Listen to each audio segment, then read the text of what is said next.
Your boy is in a great mood because finally I get to talk about Sonic on the channel.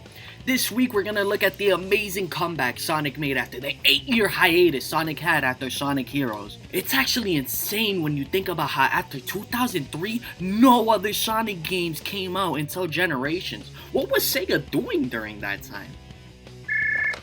Hello? Bro, what are you talking about? No games came out after 2003. They don't exist.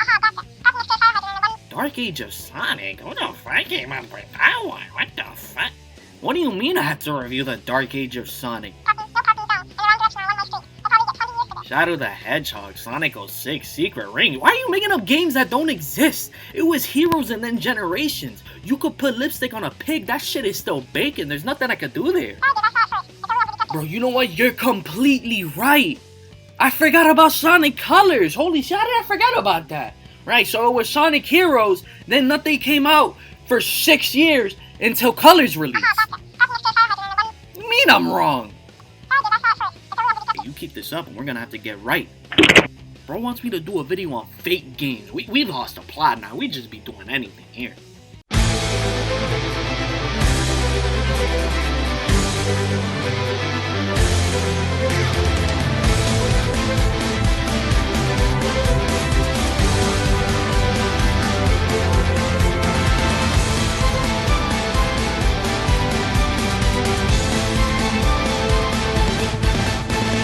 Sonic the Hedgehog. Everyone knows just who this little blue guy is, even if they've never touched a game before. Rolling around at the speed of sound, fighting Mr. Mean Bean, and escaping giant trucks equipped with buzzsaws. I've had enough! Enough! Up until the early 2000s, it felt like the Blue Bird could do no wrong, releasing hit after hit in its mainline series with Sonic 1, 2, 3, the adventure games, and even some of the spin-offs like the Advance series, but not Sonic Blast. Because the controls in that game are enough to make you feel like you've hopped up in acid and you slipped into that barrel of cherry whiskey again.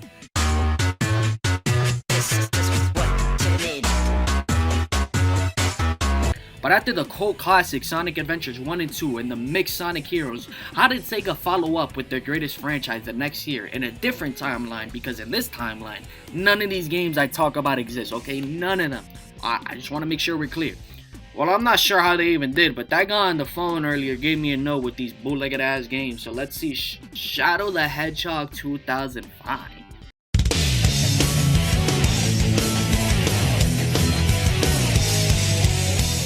Shadow the Hedgehog was a hot character off of the back of Sonic Adventure 2 and Heroes. He was meant to be a one-off for Adventure 2's story, but he was so popular that fans demanded him back, even after his death at the end of 2. But Heroes brought him back with even more questions. Is this Shadow real or an android?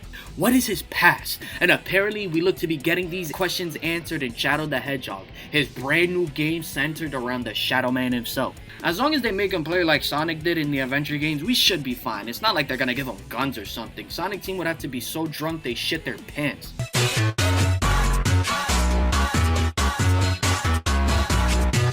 Whoa, I've seen it fucking all.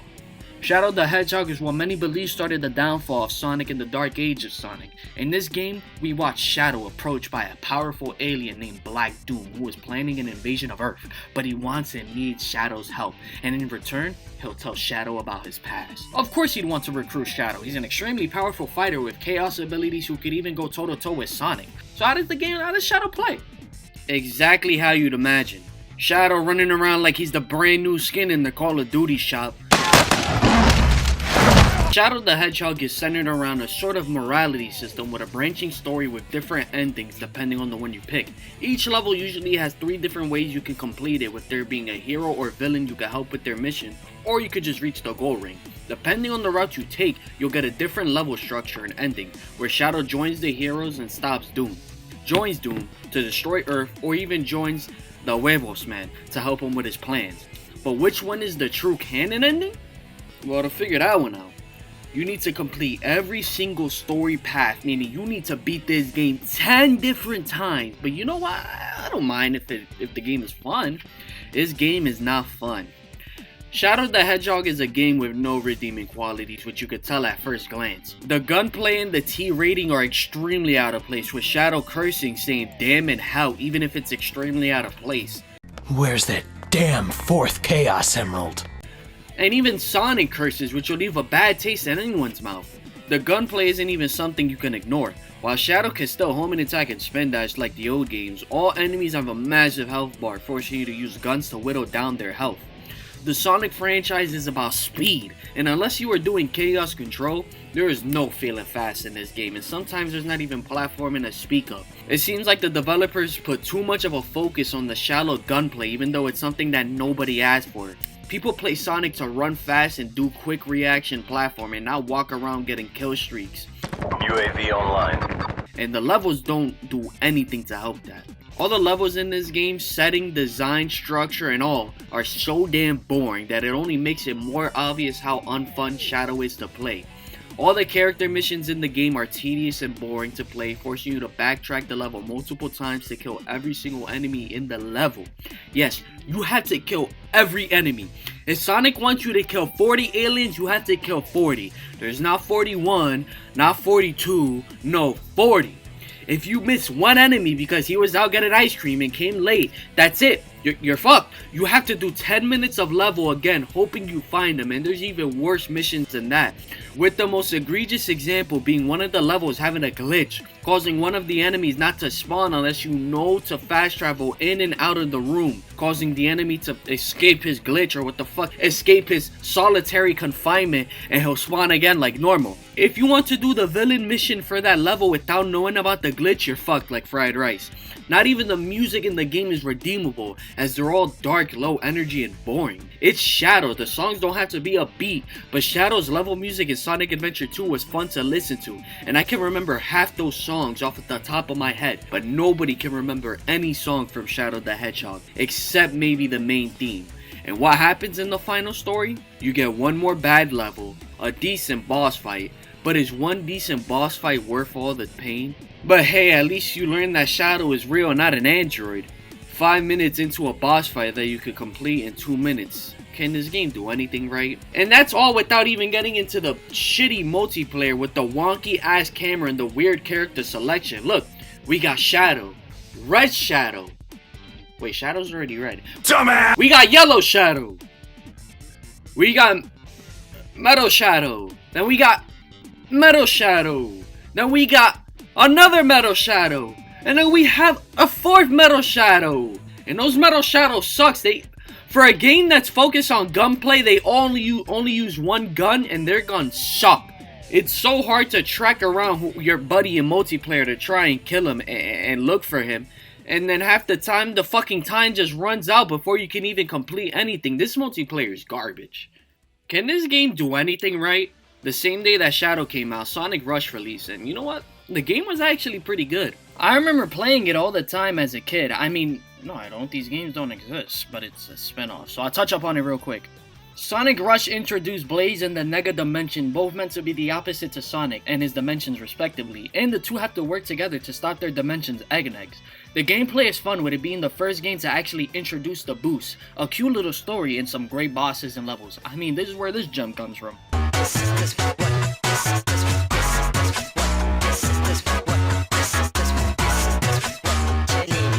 There's not really much to complain about with Sonic Rush, and it also gives us Cream the Rabbit as well. Never mind, I found something you can complain about. The next game after Rush was Sonic Riders, a racing game that introduced new characters, Jet, Wave, Storm, built with its own story and unique airborne gameplay. The gameplay has an extreme learning curve, which caused it to have a bit of a mixed reaction, but honestly I really like this game. The gameplay's learning curve allows you to pull off some really cool things and has some extra fun when you figure things out. It has nice customization before customization like this was a big focus in racers. It's got character classes, meaning not every character plays the same or plays a level the same, with different paths being tailored to each class. And it's got a fun little story with some really nice character interactions and animations.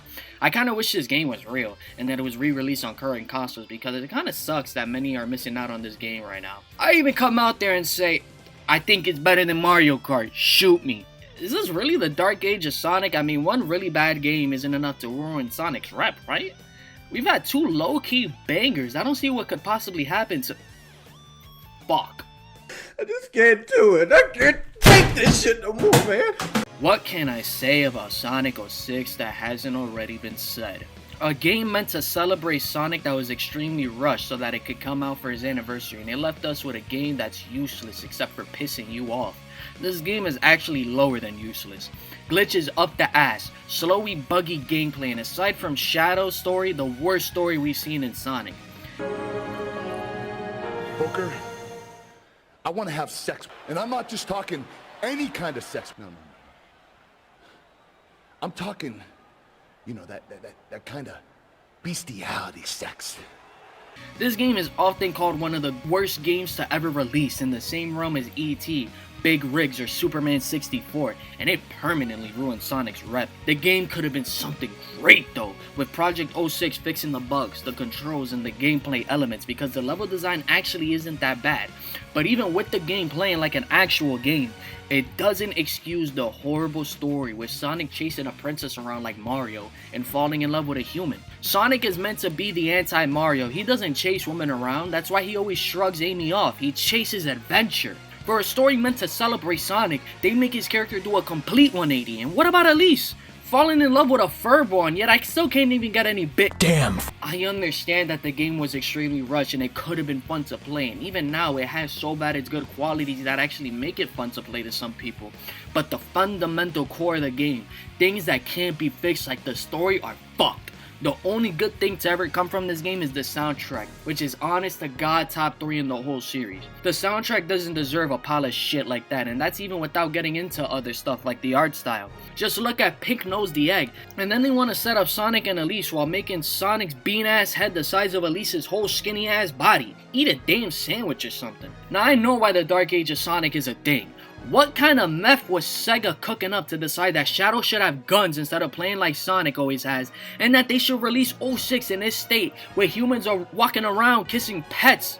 That meth must have been hand-delivered by Walter White himself, same-day shipping UPS, crafted with ingredients by God in the Garden of Eden. This isn't something that takes hard thought, this is common sense. Imagine if Wario started walking around with a 9 just cause he got his own game, it's ridiculous. Sonic Team got too ambitious with the 17 different gameplay styles they try to implement, and they flew too close to the sun and got burned. Man, that game was ass, bro. What's next? During this time, Sonic Rivals also released an on-the-rails racer for PSP where you are always going head-to-head against somebody, whether battling, racing, or collecting, and the game is fine. It has alright story and gameplay, but it's something you only play once and then never have to play again. I mean, literally, it's something you forget about as soon as the PSP is off and it leaves your hands gone like a whisper, a phantom in your memory. You see somebody playing it on their PSP one day, you look at them, a Sonic game for the PSP? I don't remember playing that, what is that? Before you pick it up and realize, yeah, you have played it before. And just as quickly, you're gonna forget it again. It's like a fly on your arm. You remember it when it's there, but as soon as it's gone, you instantly forget about it. And look, I already forgot what we're talking about. The next game that releases Sonic and the Secret Rings, and hopefully it's good after that last one. It is not good. Sure, I remember playing it as a child and I had fun, but that doesn't mean it was good at all. The first Sonic game to release on the Wii, it decided to do what every Wii game was apparently obligated to add: motion controls. Sonic is constantly on the rails in this game, always moving forward and being controlled by you moving your Wii remote, moving left and right to dodge attacks, jumping, or tilting your Wii remote back to move backwards. Dog, it is not that hard, bro. I see what they were going for, putting Sonic on the rails so that he's constantly going fast, but the controls are stiff, unresponsive, and Sonic is just hard to control sometimes, causing you to get yourself killed, especially in the later levels. Sonic himself isn't even fun to play until late game when you level him up and get all his perks. When you do a level up system like this, the character is supposed to be fun to play since the beginning, with the level up and skills only adding to the fun. But in this game, Sonic is boring to play from the jump, forcing you to fully level him up to actually feel like Sonic. Sonic gets sucked into a comic book and has to help a genie named Shavra capture the 7 secret rings and defeat a Razor Jin before he escapes the storybook and enters Sonic's world. She's fine, and they do have some nice interactions, and while a Razor Jin is no Egg McMuffin, he's still decent. But it doesn't matter when the controls make this game frustrating and annoying to play, and this game has like a million different levels. The music of the game is good, like always, but not even that helps, because you hear the main theme a million times between the 1,000 levels that this game has, in the startup screen, in some cutscenes in the main menu, meaning you'll just get tired of it, just like the controls. It oddly enough also has maybe the best multiplayer we've seen in a Sonic game with honest to god full-blown Mario Party game modes complete with boards, minigames, and everything. It's super fun, but the problem lies right there in that I spend more time playing the multiplayer that has nothing to do with the main game more than playing the main game itself. I had more fun with Mario Party than with Sonic and the Secret Rings. Darkspine Sonic do go hard though, and I wish he would come back somehow. That's literally all I have left in the positives column. Jesus man, 2 absolute stinkers in a row. I need Sonic to tee up, man. He's not teeing up, bro. He's not teeing up. But maybe this is what he needed, because the next game is Sonic Rush Adventure. The first Sonic Rush was super fun, so this game should definitely be fun too. It's not fun. That's not fair. It has the same Sonic Rush formula, meaning it was always going to be fun, but the new innovations they added to try and flesh out the game just weigh it down. It adds a new ship system where you have to upgrade your ship to progress in the story, artificially extending the life of the game and forcing you to backtrack in levels to grab maps like we're in Fortnite. Where are we dropping, boys? The levels are fun on their own, but together coupled with the ship mechanic, they just become a chore and tedious to play. The game has a lot of constant dialogue, and sometimes you won't even hit the next level. You'll hit a hidden island or a special stage, meaning you have to repeat the same annoying, tedious process of getting materials to upgrade your ship again, just ruining the flow and progress of the game. It also introduced Marine, who a lot of people do not like. I am talking charming levels of disliking a character, although I never had a problem with her. The game was good, but after Sonic Rush, the expectations left you wanting much more due to the flawed systems in the game. Jesus, man, even an easy slam dunk like this was too much for Sonic Team. Please give me something to work with here. Sonic Rivals 2 released and it added new playable characters and a new story, but the game is still fundamentally the same. Unlike the last game's music, this one at least gives you one song to remember with Race to Win the main theme, so at least it has that. A fly on my arm and oh look, I already forgot about it. In 2008, Sonic Unleashed released to mixed reactions, and it featured a day and night gameplay cycle where day would feature the Sonic we all know and love, and at night he would then turn into the Werehog, fit with a God of War style gameplay. But Sonic with a God of War style gameplay, there's no way this game is ever gonna be good. But looking back, the game was actually kind of amazing. The story featured Man-Egg awakening the Dark Gaia and splitting the world apart, leading Sonic to meet up with his new friend Chips and Tails to collect the emeralds and restore the world back to normal. And I don't see the hate this game gets. The day stages with Sonic perfected the boost formula, and it is the most fun Sonic has played to this day, with difficult stages, reaction-based platforming, and speedy level design that's also hard to S-rank, making you only want to go back and play a level again to get a better time and a better rank. All the daytime Sonic levels are fun, and the game is beautiful, the best Sonic has ever looked graphics-wise completely, with the most ear-humping music you've ever heard in a Sonic game. The day stages are honestly perfect to a T. The nighttime stages though, it's no surprise the nighttime stages are the reason this game is so mixed among audiences. They handle the core combat gameplay well, but the difficult bottomless pit platforming in the 20-minute levels will often leave a bad taste in the mouth of whoever is playing unless they absolutely know what they're doing. My biggest gripe with the night stages though is that they will have the nicest jazz music you've ever heard in your life, but as soon as you see one enemy, the same old tired combat song places in your head for every enemy you fight, making you be tired of it by the second level.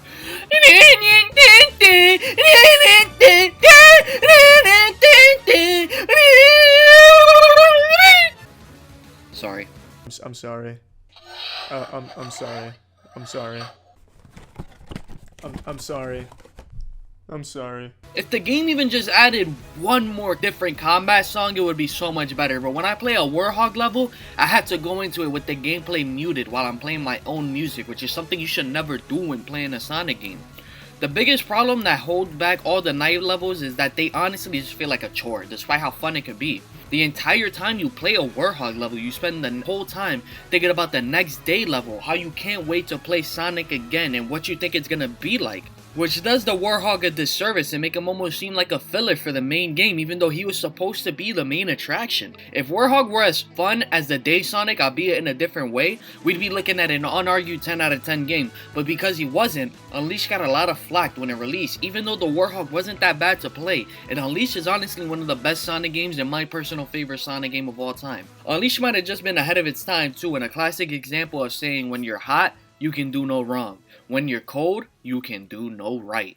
Sonic was a cold product by this time, so no matter how many good or how many positives the game had, the negatives were only going to be amplified by Sonic's recent history and his public rep and choices, like the aforementioned problems with the Warthog, and locking levels behind Sun and Moon medals did not do anything to help, even if Sun and Moon medals are made easy to collect, and you only have to collect half to beat the game. When the games that came before you were Secret Rings and Sonic 06, sure, it might mean that anything you did would have been seen as an improvement, but it also meant that a lot of people were over the Sonic brand by that point and were looking at it far more critically than they might have before. And it's a shame that this game wasn't the turnaround for Sega and Sonic that he desperately needed, as evident by the length of this video. I mean, you see, we got a couple more minutes left here. Wait, Unleash is installed on my Xbox right now, and I played it, which means... Dear God, all of this really happened. What happened to the game I used to love? What happened to Sonic the Hedgehog? They put guns in a Sonic game. They put cursing in a Sonic game. They added bestiality in a Sonic game. We are living in the accursed timeline. Where do we go from here? I guess we just move to the next game. Sonic Riders Zero Gravity was next to fall, and was it a disappointing sequel to a great spin-off like Sonic Rush Adventure? No, the game was pretty fun.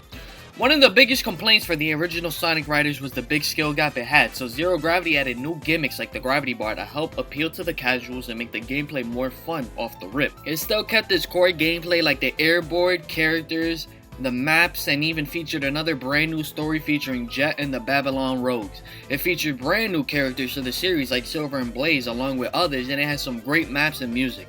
It was a fantastic sequel to the Riders games that some even prefer over the original. For me, it comes and goes, and right now I kinda just enjoy the skill gap that Riders comes with, but honestly either of these games are a solid choice and I still honestly prefer them as my favorite little spin-off racing games of any franchises. A Sonic RPG made by BioWare? I know BioWare stinks now like smelly feet today, but back then that BioWare logo used to be a stamp of approval on any game. Yo, they made Knights of the Old Republic, Jade Empire, Baldur's Gate 3 just dropped earlier this year. They made the Mass Effect trilogy my favorite games of all time. Yo, when you see that BioWare logo, that speaks of quality. Yo, BioWare making a Sonic RPG game? How good is it gonna be? It was not good. This right here says everything you need to know about the Dark Age of Sonic. Even when everything is all laid out for you, even when all the cards are facing your way and looking right, even when everything points to things looking up for Sonic somehow, some way, they figure out a way to fuck it up. Sonic Chronicles is a bad RPG. At this point in time, Sonic might as well have been cursed, and I'm still convinced he was. RPGs are already long, and bad ones feel even longer, so off the bat, trying to complete this game feels eternal. They try their best to flesh out the Sonic lore, but the story just feels kinda samey and safe, and it doesn't really do too much to spice things up. And stories are usually extremely important in any RPG, meaning that you are just left with the bad gameplay. Guess what, guys? It's a DS game, so now all the gameplay elements have to focus on the shitty stylus and motion controls because we can't have anything good. The gameplay is badly designed and not fun, forcing you to constantly use your stylus to dodge attacks or do literally any attack or ability in the game. The core gameplay is bad. The enemies are boring. The difficulty spike isn't done well. And since the game gets too hard too fast and health items are far and few in between with limited currency on the map, meaning you have to decide to use everything sparingly or just waste your time grinding back and forth like a tedious chore. The battle system is the worst I've ever seen in an RPG, with the POW system and the horrible stylus control. That's not to mention the bad art style and graphics, which I am saying even for a DS game. The cutscenes and the entire way the game looks is just bad. Sonic Rush Adventure looked fine, it looked alright. Some of these DS PSP games, they look good. Even Sonic Rivals, that didn't look horrible, but Sonic Chronicles is just ugly. These ugly ass character models and the music adds to the hideousness of the game because I found it. the one Sonic game with bad music. Even the main theme is dull and boring, and the main theme in a Sonic game is always the one guaranteed banger you can expect. Even the Green Hill theme is bad. Not one track here is memorable, and even less of them are good. There is actually nothing redeemable or even good about this game. And we are talking about an RPG made by BioWare about Sonic in 2008. How the hell did this happen? Then there was Sonic and the Black Knight. They did a lot to fix the game though, like the bad controls, but another on-the-rails Wii game with Sonic as a knight is not really what anyone asked for. You can't lie though, Sonic with a sword goes absolutely hard. The gameplay is better than Secret Rings, and the boss fights and 1v1 fights are a lot harder and funner than anything in Secret Rings. Black Knight also had some good music like Night of the Wind, and some of the level designs in this game actually look cool. All of this makes the game seem like it's good, but the problem is that after Secret Rings, no one was asking for another on-the-rail Sonic game, as I literally just said. People just want to be able to fully control Sonic and platform with him, so while the core of the gameplay isn't bad, it still isn't what people were looking for, causing Black Knight to be overlooked and almost underrated, and another feather in the cap that is the dark age of Sonic. The multiplayer is also way worse, it's just smacking your friends around with a sword, and the Mario Party games are gone. That sucks. I'd really like to see the Mario Party games come back in this game, but on the Dark Age of Sonic, Sega was allergic to making a good decision. Look at these catalogs of games, and even worse decisions. Even when they make a perfectly fine or sometimes even good or amazing game like Unleashed, they are still met with harsh criticisms and indifference. It wouldn't be until Sonic Colors released on the Wii that most people universally love that people would begin to take Sonic seriously again. Colors and All-Stars Racing and then Generations would release. 3 amazing games back to back that made people believe again that Sonic could return to the upper echelons of gaming that he used to reside in. It speaks to the timelessness and love audiences had towards Sonic that he was even able to bounce back from such a bad age in his history. Anything that could have gone wrong did went wrong, and it was kind of amazing to watch it all go down. It was like Sonic was actually cursed, doomed to make mediocre or bad games till the test of time. Sega was unable to make any good decisions regarding their franchise characters, rushing games, or throwing anything they could think of at the wall to see what sticks, but none of it did. Even with more bad games like Forces, I doubt we'll ever see such a massive public display of a series of bad games for Sonic again, or even any other character for that matter. But at least, once 2010 hit, the dark times were over for Sonic, and the big blue sky began to open up for the big blue blur again. What happened after these games? Did he manage to do it? Did he manage to save his rep?